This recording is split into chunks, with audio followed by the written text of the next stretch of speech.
ইট পাথরে ঘেরা যান্ত্রিক শহরে প্রকৃতির অপরূপ সৌন্দর্যের জালি জিলাপি পাহাড়।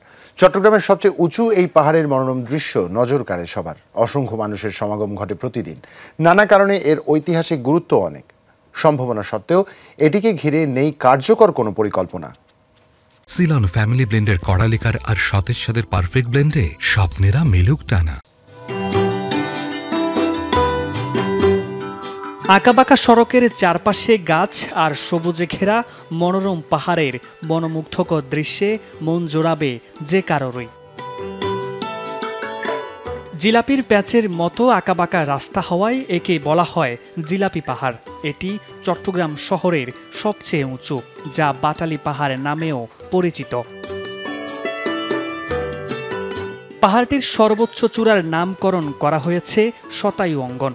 ইট পাথরের যান্ত্রিক শহরের যাপিত জীবনকে একটু দূরে ঠেলে প্রকৃতির ছোঁয়া পেতে এখানে আসেন সব বয়সী মানুষ। কেউ মাতেন আড্ডায়, কেউ শরীর চর্চায়। এখানে যে প্রকৃতির যে একটা সৌন্দর্যটা, এটা উপভোগ করার জন্য মূলত এখানে আসা। এখানে বাতাস বা পাখিদের ডাক খুব ভালো লাগে। মানুষের সুস্থ থাকার জন্য এখানে আসা উচিত। মানুষের যখন খুব ডিপ্রেশনে বা খুব মন খারাপ থাকে, আমি মনে করি সেখানে আসলে আসলে তার খুব ভালো লাগবে এই জায়গাটাতে।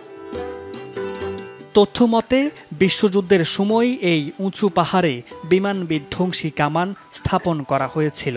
তারও আগে দূর সমুদ্রে জাহাজ চলাচলে দিক নির্দেশনার জন্য এই পাহাড়ের উপরে ছিল বাতিঘর। বিশ্বযুদ্ধ মহাযুদ্ধের সময় এখানে বিমান বিধ্বংসী কামান স্থাপনা করছে এখানে।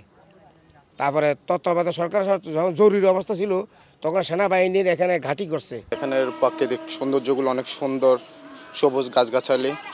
আসলে এখানে আসলে অনেক ভালো লাগে, ওই জন্য মাঝে মধ্যে বিকাল টাইমে এখানে আসা হয়। দৃষ্টিনন্দন পাহাড়টিকে পর্যটন কেন্দ্রে রূপান্তরের সুযোগ থাকলেও নেই কার্যকর পরিকল্পনা।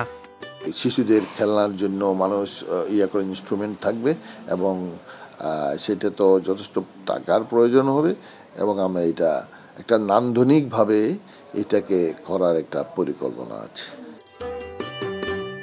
43.50 একর আয়তনের জিলাপি পাহাড়ে আছে 50 প্রজাতির প্রায় 14,000 গাছ। পাহাড়টির মনোমুগ্ধকর দৃশ্য উপভোগের পাশাপাশি বিশুদ্ধ অক্সিজেন সেবনের জন্য প্রতিদিন অনেক মানুষ আসেন এই পাহাড়ের চূড়ায়।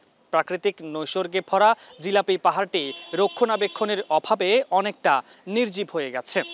সংশ্লিষ্টরা বলছেন, চট্টগ্রাম সিটি কর্পোরেশন সঠিকভাবে তদারকি করলে পাহাড়টি প্রাণ ফিরে পাবে।